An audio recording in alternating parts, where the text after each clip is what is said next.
പുതിയൊരു വീഡിയോയിലേക്ക് എല്ലാവർക്കും സ്വാഗതം. നമ്മളിപ്പോൾ ഉള്ളത് ടർക്കിയിലാണ്. ടർക്കിയിലെ അന്റാലിയ എന്ന നഗരത്തിൽ. അവിടുത്തെ കാഴ്ചകൾ കാണാം.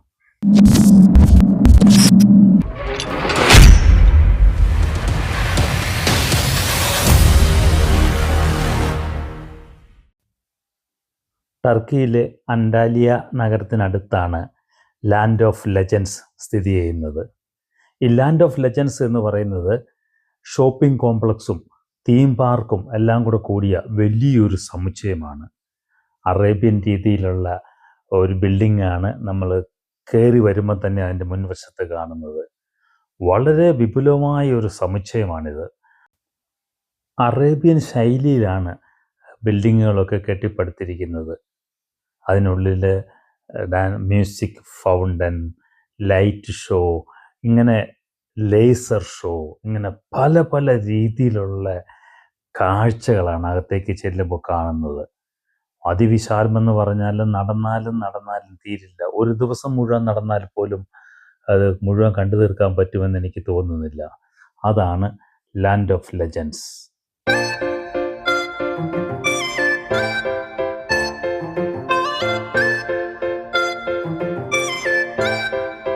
ഇതിൻ്റെ മധ്യത്തിൽ അതിവിശാലമായ ഒരു ഓപ്പൺ എയർ തിയേറ്റർ ഉണ്ട്.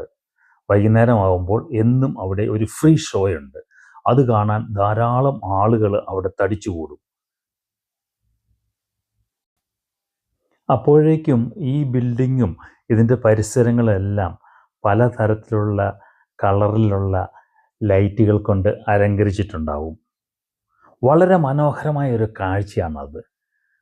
ഈ ഷോ കാണാൻ വീണ്ടും വീണ്ടും ധാരാളം ആൾക്കാർ എപ്പോൾ വന്നുകൊണ്ടിരിക്കുകയാണ്. രാത്രി ഏകദേശം 9 മണിക്കാണ് ഈ ഷോ തുടങ്ങുന്നത്.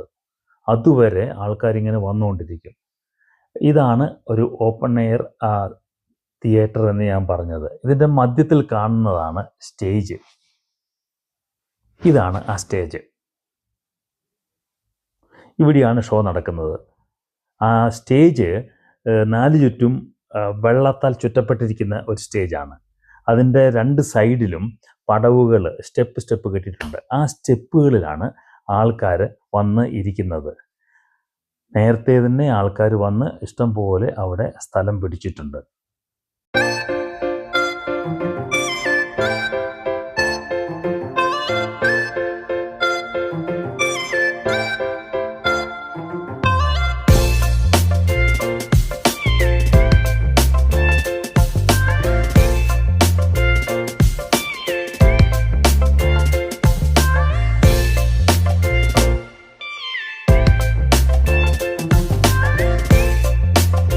ഇതാണ് സ്റ്റേജ്. ഇവിടെയാണ് ആ പെർഫോമൻസ് നടക്കുന്നത്.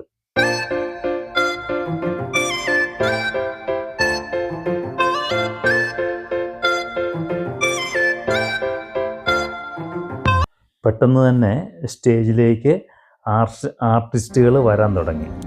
ആർട്ടിസ്റ്റുകൾ വരുന്നത് വള്ളത്തേലാണ്, തോണികളിൽ. അത് ഇലക്ട്രിക് മോട്ടോർ പിടിപ്പിച്ച തോണികളാണ്. ആ തോണികളിലാണ് ആർട്ടിസ്റ്റുകൾ വന്ന് ഇറങ്ങുന്നത്. ഒന്നിനു പുറകെ ഒന്നായി ധാരാളം വള്ളങ്ങളാണ് വരുന്നത്. ചെറിയ വള്ളങ്ങളാണ്, ഒരു 8-10 പേർക്ക് ഇരിക്കാൻ പറ്റുന്ന കൂടി ചെറിയ വള്ളങ്ങൾ. അത് വന്നിട്ട് അവിടെ സൈഡിൽ, സ്റ്റേജിൻ്റെ സൈഡിൽ നിർത്തി ആർട്ടിസ്റ്റുകൾ അതിനകത്ത് നിന്ന് ഇറങ്ങി വള്ളങ്ങൾ വീണ്ടും മുന്നോട്ട് പോകും. ഇലക്ട്രിക്കിലെ ഇലൂമിനേറ്റഡായിട്ട് വൈദ്യുത അലങ്കാരങ്ങൾ കൊണ്ട് അലങ്കരിച്ച വള്ളങ്ങളാണ്. വള്ളം ഓടിക്കാൻ ഒരാൾ വള്ളക്കാരനുണ്ടാവും. ആർട്ടിസ്റ്റുകൾ വന്ന് ഇറങ്ങുന്ന കാഴ്ചയാണ് നമ്മളിപ്പോൾ കാണുന്നത്. ആൾക്കാരെല്ലാം ഭയങ്കര കരഘോഷത്തോടെയാണ് ഈ ആർട്ടിസ്റ്റുകൾ സ്വീകരിക്കുന്നത്. ആർട്ടിസ്റ്റുകൾ വന്ന് ഇറങ്ങുമ്പോഴത്തേക്കും ആ കാണാനിരിക്കുന്നവരുടെ ആവേശം അതൊന്ന് കാണേണ്ടത് തന്നെയാണ്.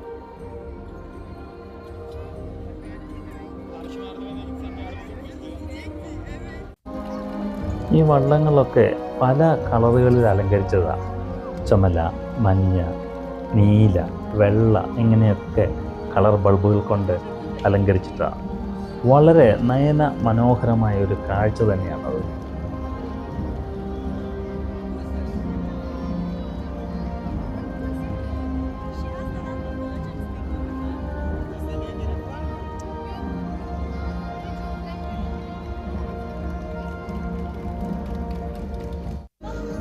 ഈ സ്റ്റേജിൻ്റെ ചുറ്റും പരിസര പ്രദേശങ്ങളിൽ എല്ലാം സൗണ്ട് ബോക്സുകൾ വെച്ചിട്ടുണ്ട്. അതിലൂടെ എപ്പോഴും ഇങ്ങനെ സംഗീതം ഒഴുകിക്കൊണ്ടിരിക്കുകയാണ്. ഈ സംഗീതത്തിനനുസരിച്ച് ബിൽഡിങ്ങിലുള്ള ഇലുമിനേഷൻ, അതിൻ്റെ കളറുകൾ മാറിക്കൊണ്ടിരിക്കും.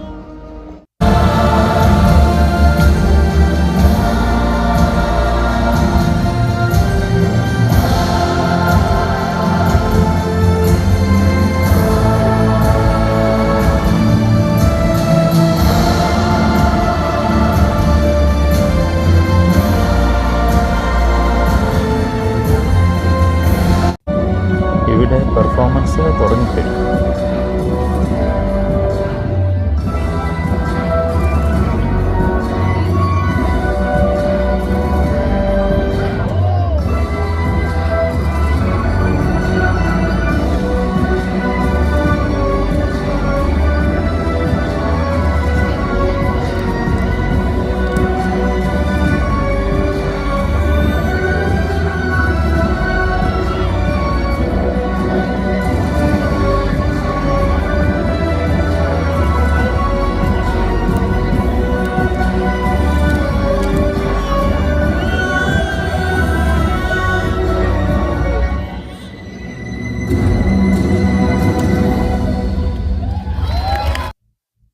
ഏകദേശം 25 മിനിറ്റോളം ഉണ്ടായിരുന്നു ഈ ഷോ.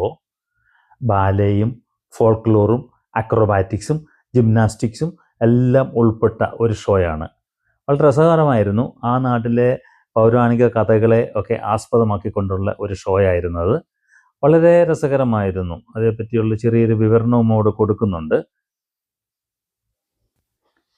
ടൂറിസ്റ്റുകളായ ആയിരക്കണക്കിന് ആൾക്കാർ ഈ ഷോ കാണാൻ അവിടെ തടിച്ചുകൂടിയിരുന്നു. ഇതിനകത്ത് എനിക്ക് മനസ്സിലായ ഒരു കാര്യം, ഇത് അവരുടെ ഒരു ബിസിനസ് മൈൻഡാണ്. ഈ ഫ്രീ ഷോ കാണാൻ വേണ്ടി വരുന്ന ആൾക്കാരെല്ലാം അവിടെ ഷോപ്പിംഗ് നടത്തും. ലേറ്റായിട്ട്, അതായത് ഏകദേശം 12 മണി ആയപ്പോഴും അവിടെയുള്ള കടകളെല്ലാം അവിടെ തുറന്നു വച്ചിരിക്കുകയാണ്. ലോകത്തിലെ പ്രധാനപ്പെട്ട എല്ലാ ബ്രാൻഡുകളും അവൈലബിൾ ആണ്. ചിലടത്ത് സെയിലുണ്ട്, ഡിസ്കൗണ്ട് സെയിലുകൾ നടക്കുന്നുണ്ട്. ഇതെല്ലാം ഈ കാണാൻ വരുന്നവർ ആ ഷോപ്പിലെല്ലാം കയറി സാധനങ്ങൾ വാങ്ങും. അപ്പോൾ ഒരു ഫ്രീ ഷോ നടത്തുന്നതോടൊപ്പം അവരുടെ ബിസിനസ് അവർ അവിടെ വിപുലപ്പെടുത്തുകയാണ്. നമ്മുടെ നാട്ടിലുള്ള ബിസിനസ്സുകാർക്കും ഈ വക കാര്യങ്ങൾ ആലോചിക്കാവുന്നതാണ്, പ്രാവർത്തികമാക്കാവുന്നതാണ്.